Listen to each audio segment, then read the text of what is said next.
People think they're patient when they are actually inactive. They think they're waiting for something and in turn being patient by waiting. When they are not being patient, they are merely being inactive.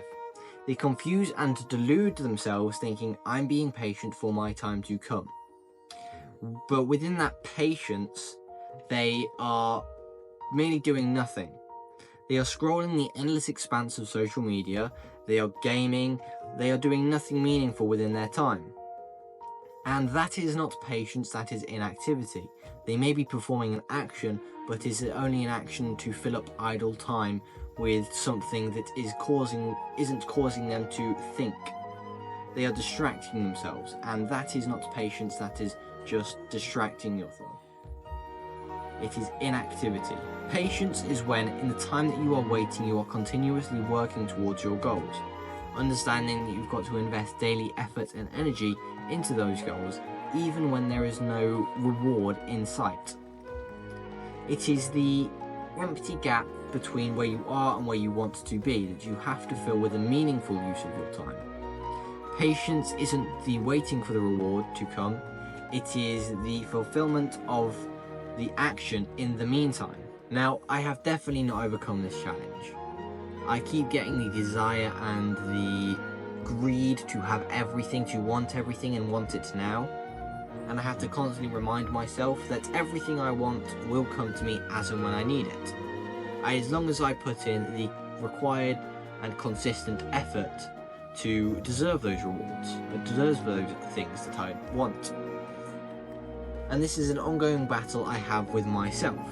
I do have times where I am inactive instead of being patient, and I don't make good use of my time. And each time I recognise this, I know I need to readjust and readjust myself so I'm able to make good use of my time.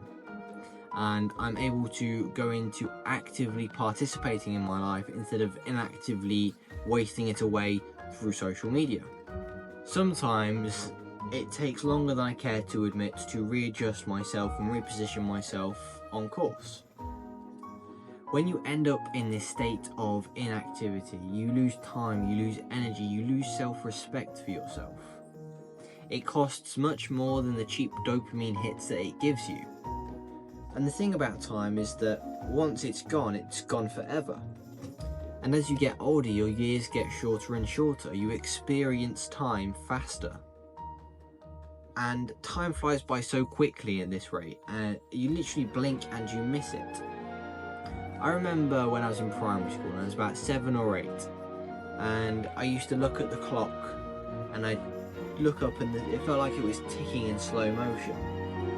And I would be begging for it to go faster. It felt like the hours were days, and I'd just be waiting there for the day to be over. And adults would tell me, you don't have all the time in the world, and I'd think they were absolutely crazy. If there was anything I did have, it was time. It felt like that was all I had.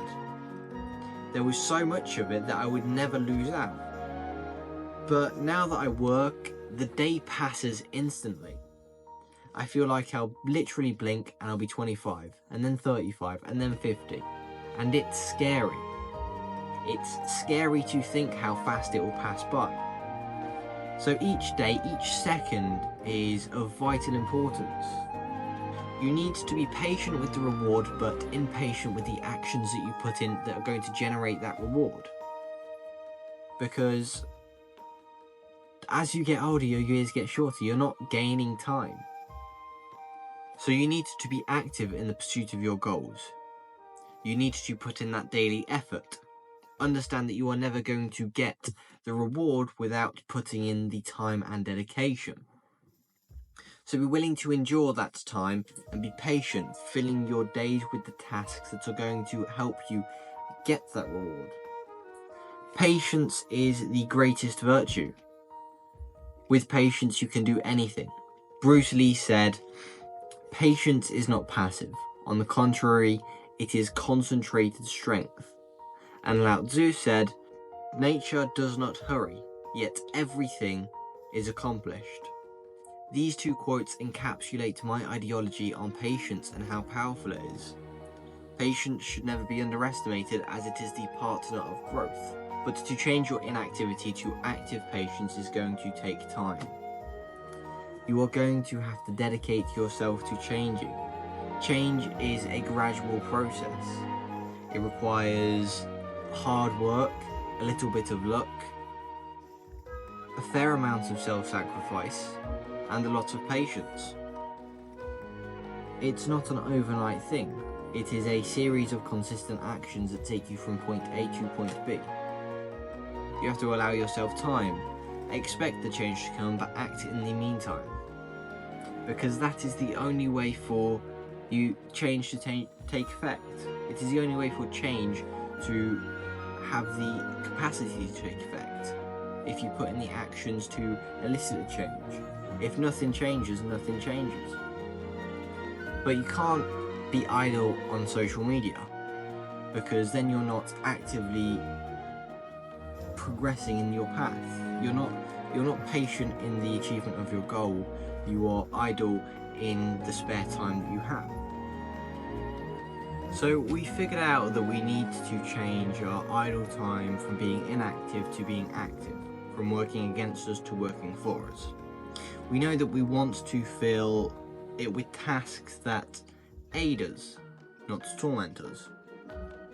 Then the next question is, how do I change? Well, it takes consistent effort and time, but how can I implement that into my life? I believe the only way for change to come about is to stop being on autopilot. Most people live the same day over and over again. It's Groundhog Day. And this causes them to do it in autopilot mode. Like, there have been times when I've been driving to work and it feels like I've teleported because I've done the same drive hundreds of times. So it's almost autopilot for me to just do that journey. And when you get put on autopilot, it's easier to just go back to do things that you know, rather than changing that same action for something that's going to be a little bit more out of your way. So it's going to be more awkward to do at the start. So to change it, you need to be present with the situation, and at least present within a moment of when you start. Because once you start a flow, it's much easier to carry on down that same route. That's why shorts are so addictive and capture our attention for so long, because once you click the first one, it's so easy to continue to just swipe and swipe and swipe continuously until you essentially break that flow and you can recognize, what have I been doing? How are you going to change if you can't make the decision to change? And the answer is, you can't. That's why you need the present moment, so you can flip a switch and go, I need to readjust where I am going. So you need to be present so you can dictate your actions. Well, then how do you become present? You need something to disturb the flow of what you are doing. So if you are currently watching shorts or whatever you're doing, you need something to break the flow of that attention, because you're looking at it and it's much easier to scroll than it is to stop it and do something else. And you're so entrapped in it that there is a connection and a flow between your mind and the phone. So you need something to break that, to disconnect it, so you've got almost a relief, a second to breathe and go, what am I doing? I need to change my trajectory. The way I like to do it is, I'll ask myself a phrase and I'll literally go to myself, what are you doing? And then that goes, I need to be observant of what I am doing. And when I ask myself that, I become present in the moment. But you can use something like an alarm, a notification to come up on your phone, anything that's going to disturb that flow of addictiveness. And then as soon as that flow is disturbed, you can reposition yourself to start something new, elicit a new flow, whether that is studying or whatever it is that's going to help you be more productive and attain the goals that you want to attain. And for those goals to come to fruition, you've got to understand that you need to be patient within the time frame between you starting the pathway to getting the goal and actually getting the goal. You've you've got to understand that you've probably got to break this flow of getting addicted to shorts and then changing your trajectory of the day to studying, to then start studying, and then you've got to do that and be patient with that journey until you get the reward and you pass your exams or whatever you're doing.